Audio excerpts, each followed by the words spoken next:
అందమైన జీవితం కార్యక్రమానికి స్వాగతం. నమస్తే కళ్యాణ్ గారు. నమస్తే జయ గారు. రవలి అనే ఒక అమ్మాయి మనకి మెయిల్ చేసిందండి. తాగుబోతు భర్త, నాకు ఇతను వద్దని చెప్పి పుట్టింటికి వెళ్ళిపోయింది. Common scene. హలో నమస్తే అండి, రవలి గారా? అవునండి. నేను జయానండి, సుమన్ టీవీ అందమైన జీవితం ప్రోగ్రామ్ నుంచి కాల్ చేస్తా ఉన్నాను. నాతో పాటు డాక్టర్ కళ్యాణ్ చక్రవర్తి గారు ఉన్నారు. మీ సమస్య ఏంటో ఒక్కసారి డాక్టర్ గారికి వివరంగా చెప్పండి. హలో చెప్పమ్మా రవలి, ఎవరిది సమస్య? నాదే సార్, నాది మా ఆయన. సమస్య ఏంటో? సార్ మాది ఒంగోలు సార్, మా ఆయనదేమో నెల్లూరు. మ్యారేజ్ చేసుకొని 3 years అవుతుంది సార్. 3 years. బాబు పుట్టేంత వరకు మంచిగానే ఉన్నాము. నెక్స్ట్ డ్రింక్ చేయడం వల్ల, గొడవలు అది అవ్వడం వల్ల నేను మా పుట్టింటికి వచ్చేసాను సార్. ఎంతకాలం అయిందమ్మా పుట్టింటికి వచ్చి? 1 year అవుతుంది సార్. అతనికి డ్రింకింగ్ ఎప్పటి నుంచి అలవాటు? పెళ్లికి ముందు నుంచి ఉందంట, కానీ నాకు ముందు ఏం చెప్పలేదు సార్, ఇట్లా అలవాట్లేదు అది ఇది అన్నారు. పెళ్లి అయ్యాక అప్పుడప్పుడు తాగుతా ఉన్నాడు ఒక 1 year, అంటే స్టార్టింగ్ లో తాగను అది ఇది అని చెప్పారు కదా, మరి ఏంటండి అని అడిగితే మా ఫ్రెండ్ ఇట్లా ఫంక్షన్ ఉంది, మా ఫ్రెండ్ ఇట్లా పార్టీ ఇస్తున్నారు అది ఇది అని చెప్తా ఉన్నారు. సరేలే అప్పుడప్పుడు తాగుతున్నారు కదా అని నేను ఏం మాట్లాడలేదు. సరే అండి. తాగిన తర్వాత ప్రవర్తన ఏంటి? ఇట్లా తాగడం, వెళ్ళకుండడం అది ఇది చేయడం వల్ల జాబ్ లో నుంచి కూడా తీసేసారు తన్ని. జాబ్ నుంచి కూడా తీసేశారు. ఇంకా జాబ్ పోయిన కాడ నుంచి ఇంకా ఎక్కువ అయిపోయింది ఇలా తాగడం. ఫుల్ టైం పక్క వాళ్ళ దగ్గరికి వెళ్ళి డబ్బులు తీసుకోవడం, అప్పులు చేయడం. మా అమ్మే చెప్తున్నారు వాళ్ళు తీరుస్తారు, ఇట్లా మా వైఫ్ ఇచ్చింది అట్లా. ఈయన తాగింది కాక, ఈయన డబ్బులు తీసుకెళ్ళింది కాక, ఆ డబ్బులతో మళ్ళీ వాళ్ళ ఫ్రెండ్స్ కి పోపించడం. అప్పు చేసి పప్పు కూడా అందరికి పార్టీలు.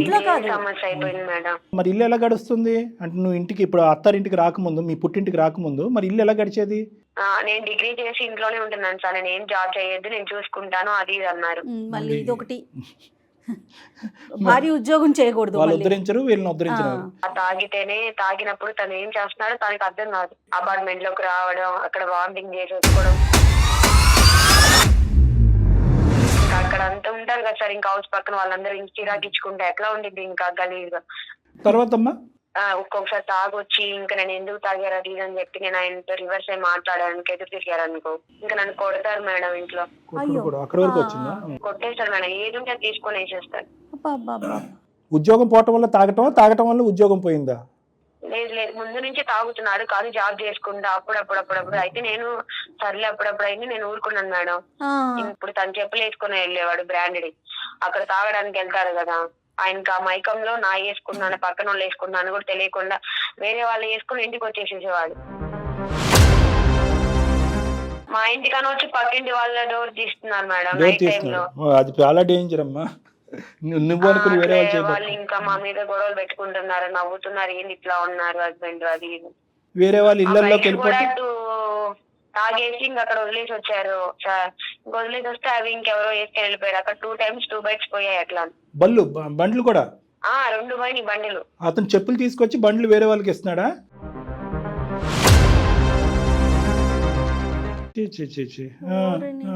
మళ్ళీ అట్లానే ఇంకో బైక్ కూడా తీసి ఇచ్చాం సార్, దానికి కూడా అట్లానే వదిలేసి వచ్చారు. ఇక్కడ అలవాటు మారకుండా మీరు బైకులు కొంటే ఎలాగా వేరే వాడు వాడుకోవడానికి? ఇంటికి వెళ్ళాను, నువ్వు ఇంటికి రామంటే మా ఊరు బస్సు ఎక్కకుండా వేరే ఊరు బస్సు ఎక్కి వేరే ఊరు వెళ్ళిపోయారు సార్. Right, okay. వేరే ఆడపిల్ల చేయి పట్టుకోలేదు నా భార్యని, అంతేనా? ఇంకా మిగతావన్నీ జరిగింది. అవును సార్, చుట్టాల ఫ్రెండ్స్ కి కాల్ చేసి ఇంకా వాళ్ళతో గొడవలు పెట్టుకుంటున్నారు సార్. ఫైటింగ్ అంతవరకు అర్థమైంది. వాళ్ళతో గొడవలు పెట్టుకోవడం, ఇంకా వాళ్ళని ఎట్లా అంటే అట్లా మాట్లాడడం. పాపని నన్ను తాగకుండా ఉంటే మంచిగానే చూస్తాడు సార్, తాగితే బయటికి వెళ్తే ఇంకా మంచి ఏమవుతాడో కూడా తెలియదు. అదే ఇంకా స్ట్రీట్ ఇంకా బయటకు వెళ్తారు కదా మేడం, అక్కడ తాగేసి అక్కడ పడిపోతున్నాడు, ఎక్కడంటే అక్కడ రోడ్ల మీద పడిపోయేదాన్ని రోడ్ల మీద పడిపోతున్నాడు. ఇంకా అక్కడ వాళ్ళు ఎవరైనా తెలిసిన వాళ్ళు ఉంటే ఇట్లా కాల్ చేసి మీ ఆయన ఇక్కడ పడిపోయి ఉన్నాడు అమ్మ అని చెప్తున్నారు. ఇంకా నేను వెళ్ళి అక్కడ తీసుకురావడం, వాళ్ళందరూ చూడడం, నవ్వుకుంటూ మమ్మల్ని చూసి ఏంటి ఇట్లా ఉన్నారని. మా పాప అనుకుని పక్కింట్లో దగ్గరికి వెళ్ళి ఇంకా వాళ్ళ పాపని తీసుకొని వస్తున్నారు మేడం. తాగి మైకంలో ఒకవేళ అమ్మాయి ఏమైనా మా పాప అని చెప్పి తీసుకొని వస్తున్నారు ఇంట్లోకి, మా ఇంట్లో తీసుకొని వస్తున్నారు. అది ఎప్పుడు తెలుస్తుంది అతని పాప కాదని చెప్పి?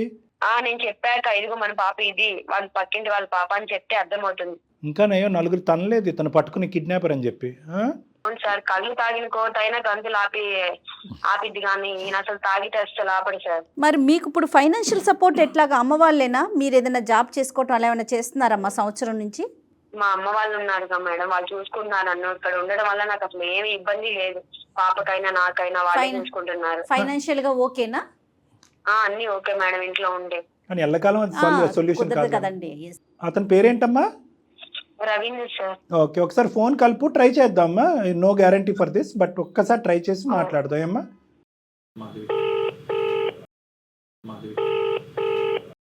హలో. రవలి, బాగున్నావా? ఎన్ని రోజులైంది కాల్ చేయక? నేను చేస్తుంటే కూడా లిఫ్ట్ చేయవు, మెసేజ్ పెడితే రిప్లై ఇవ్వవు. ఏం లేదు. పాపని చూడాలని చాలా బాధగా ఉంది. నాకు నీ మీద నమ్మకం లేదు. నువ్వు జాబ్ ఇప్పుడు ఉందో లేదో కూడా నాకు క్లారిటీ లేదు. నీ జాబ్ లేదు.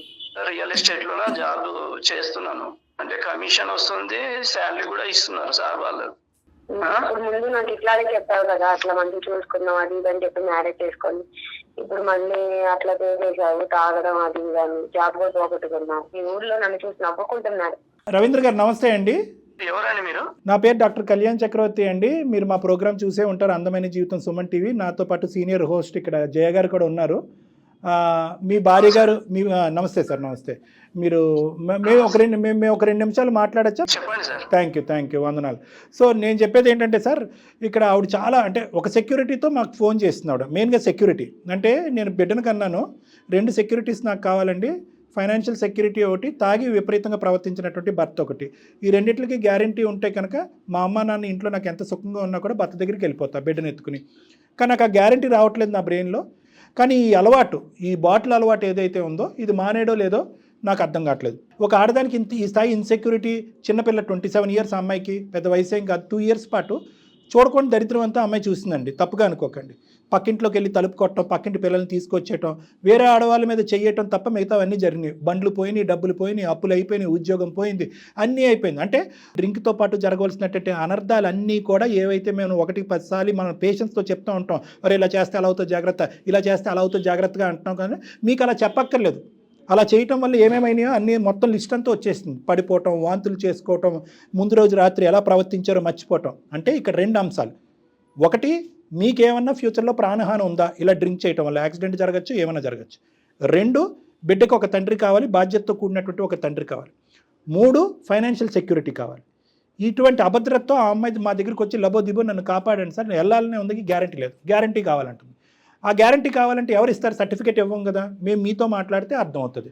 సో మీ తాగుడు 6 నెలలు బట్టి నేను ఆపానన్నారు. అంతకుముందు వచ్చేసి సంవత్సరం అయింది. అంతకుముందు 6 నెలలు తాగారా? అవును సార్, తాగినా సార్. మీరు వాళ్ళు వెళ్ళిన 6 నెలల వరకు ఎందుకు ఆపలేకపోయారు మీరు? ఇక్కడ ఫ్రెండ్ సర్కిల్ పెద్దగా ఉంది సార్. అదే దరిద్రం. అరే భార్య పోతే ఉందిరా, రేపు లేదా ఎల్లుండి వస్తుంది. సగం ప్రాబ్లమ్స్ అని ఈ సర్కిల్ వల్లే. నా దగ్గర డబ్బులు లేనప్పుడు వాళ్ళే డబ్బులు పెట్టి తాగిస్తారు. ఏం పెద్దోళ్ళు చిన్నోళ్ళు అండి, వాళ్ళందరూ కాపురాలు చేసుకుంటున్నారు. మీ భార్య బిడ్డ పోయి సంవత్సరం పోతే మళ్ళీ వస్తుంది అని చెప్తున్నారు. నాకే ఒకటే బలహీనత సార్, తాగినప్పుడు నన్ను నేను మర్చిపోతాను. ఆ టైంలోనే ఏం చేస్తున్నానో అర్థం కాదు. పొద్దున చూస్తే నేను ఎక్కడో రాత్రి పడిపోయింటే పొద్దున నా ఇంట్లో ఉంటున్నాను. ఇది జరిగింది అది జరిగిందని చెప్పినది నాకు గుర్తుండటం లేదు. అట్లా జరిగింది సార్. ఎప్పుడైతే నా భార్య పుట్టింటికి పోయి రాలేదో అప్పుడు ఇంకా ఎక్కువ తాగినా సార్. ఈ 6 నెలలు తాగిన తర్వాత నా దగ్గర డబ్బులు అయిపోయినాయి. తర్వాత మా బంధువుల ఇంట్లో పెళ్లిళ్ళు అయినప్పుడు ఒకటే వస్తున్నావు, నీ భార్య పిల్ల ఎక్కడ పోయింది అని చెప్పేసి అడిగారు. అప్పుడు నాకు అర్థమైంది సార్, అంటే జీవితం అంటే నేను ఒక్కడే కాదు, నా జీవితంలో నా భార్య ఉంది, పాప ఉంది అని చెప్పేసి అప్పుడు రియలైజ్ అయ్యి కూర్చున్నా సార్. కూర్చొని ఇట్లా ఫ్రెండ్స్ తో నా బాధని షేర్ చేసుకున్నా సార్.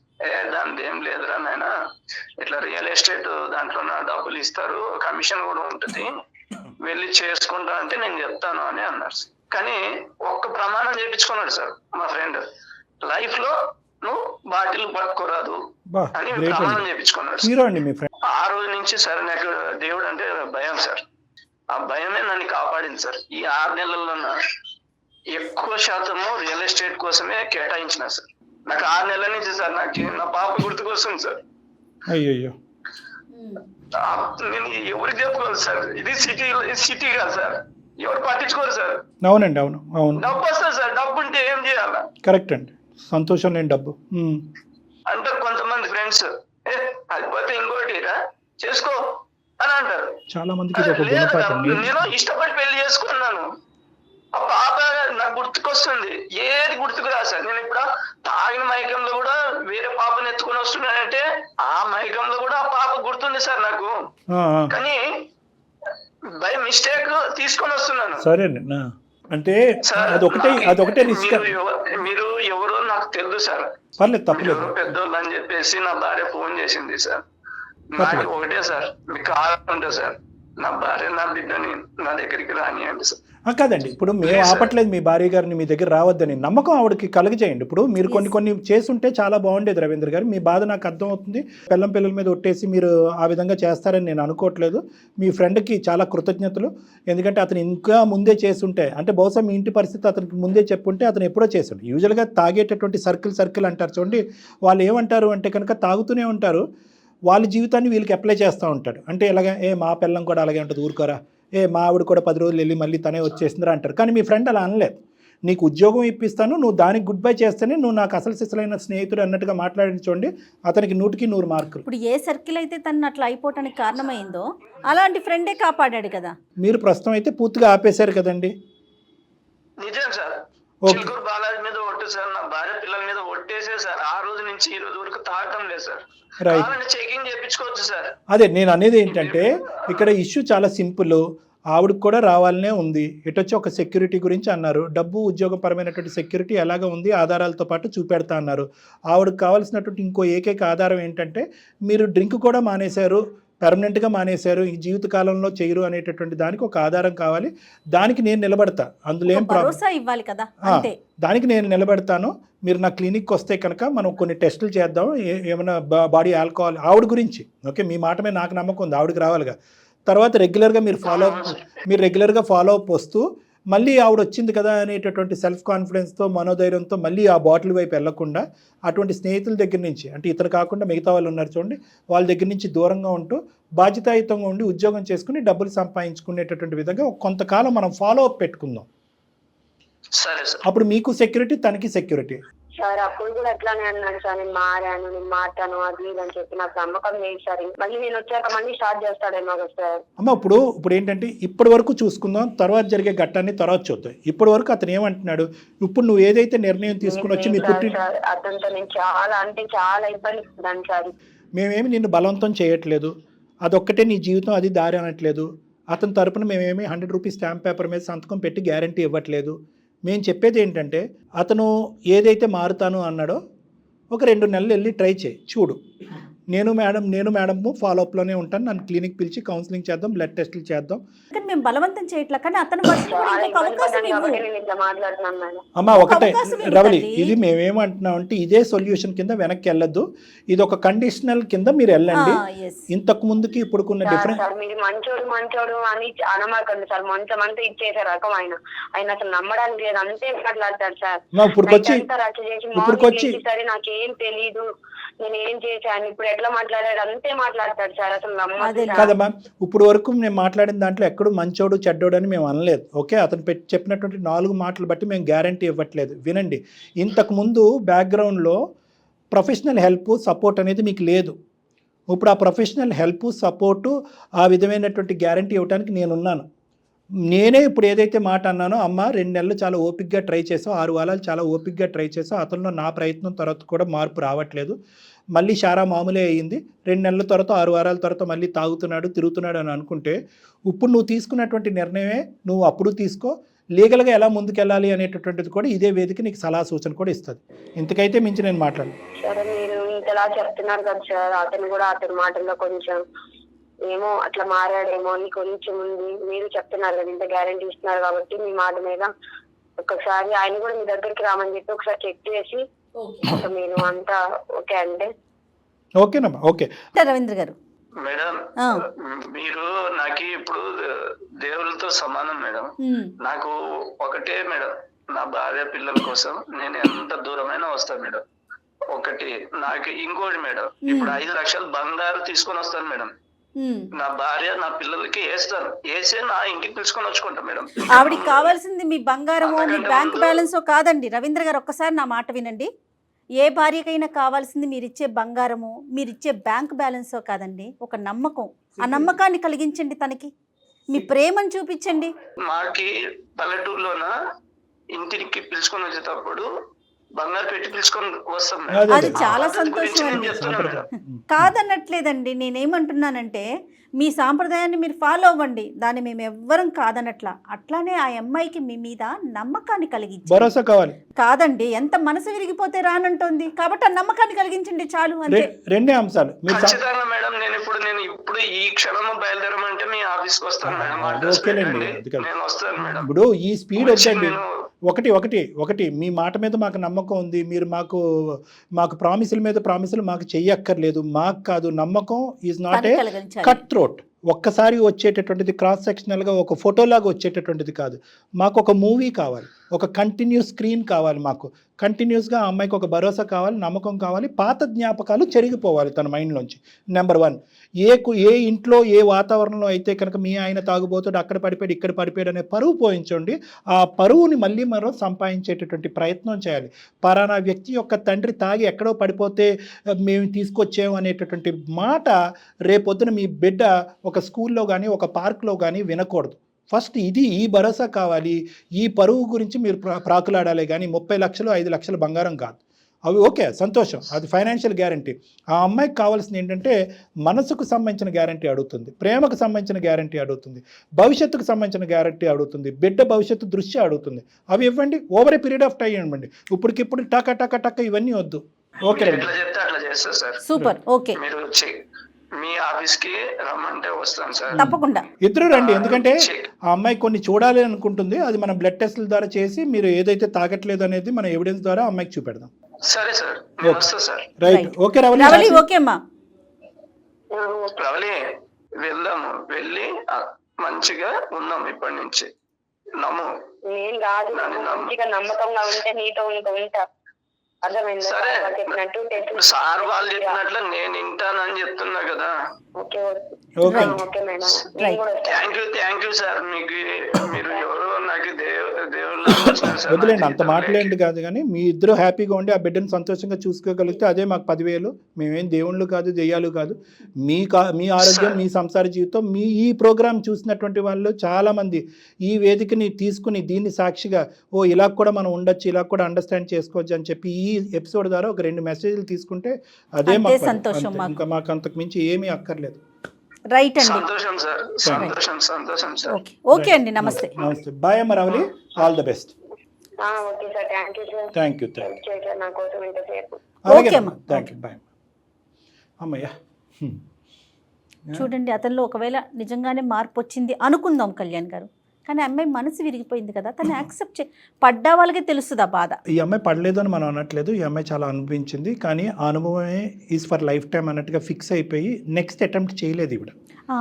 నెక్స్ట్ అటెంప్ట్లో ప్రొఫెషనల్ హెల్ప్ తీసుకోవటం కానీ పెద్దల్ని చూపెట్టి మాట్లాడటం కాదు అని ఇంకా జీవితాంతం ఇంత మారడు అని అనుకుంది. పట్టు విడుపులు కూడా ఉండాలి కదా. ఉండాలి. అదే క్వశ్చన్ మార్క్తో మన రవీంద్ర గారితో కూడా మనం మాట్లాడి మనం ఏమన్నాం ఓపెనింగ్ స్టేట్మెంట్, అమ్మ తాగుడు పెద్ద ప్రాబ్లమా వ్యక్తిత్వం ప్రాబ్లమా? తాగుడు కంటే వ్యక్తిత్వం పెద్ద ప్రాబ్లం. వ్యక్తిత్వంలో కరెక్టింగ్ ఫ్యాక్టర్ కనిపిస్తే కనుక నిన్ను అతన్ని కలుపుతాం. ఆ ఫ్యాక్టర్ మనకి ఇక్కడ కనిపించింది. అతను స్టెప్ డౌన్ అయ్యాడు, శిక్ష అనుభవించాడు, దేవుడి మీద ఒట్టేశాడు, 6 నెలల పాటు డ్రింక్ ఆపేశాడు, ఉద్యోగం సంపాదించాడు, బ్యాంక్ బ్యాలెన్స్ పెట్టుకున్నాడు. సో ఏదైతే కనుక సెక్యూరిటీస్ అతను క్రియేట్ చేసుకోవాలో అవన్నీ క్రియేట్ చేసుకున్నాడు. కాబట్టి ఇతని వ్యక్తిత్వంలో లోపం లేదు. తాగుడు అనేటటువంటి బానిస అయ్యి పక్కదో పట్టాడు, అది కాస్త కడిగేసినట్టే. కానీ మనం ఫాలోఅప్లో ఉన్నాం. డెఫినెట్గా అండి, డెఫినెట్గా. ఇప్పుడు తను ఏం చెప్తుంది, నాకు నమ్మకం కలగట్లేదు అంటారు కదా, ఆ నమ్మకాన్ని కలిగిద్దాం. మీరు అన్నట్లుగా పట్టు విడుపులు ఉండాలి, మనసుని విరక్కొట్టకూడదు, 2 ఉండాలి కదా కళ్యాణ్. 100% కరెక్ట్. రైట్ అండి, నమస్తే. నమస్తే.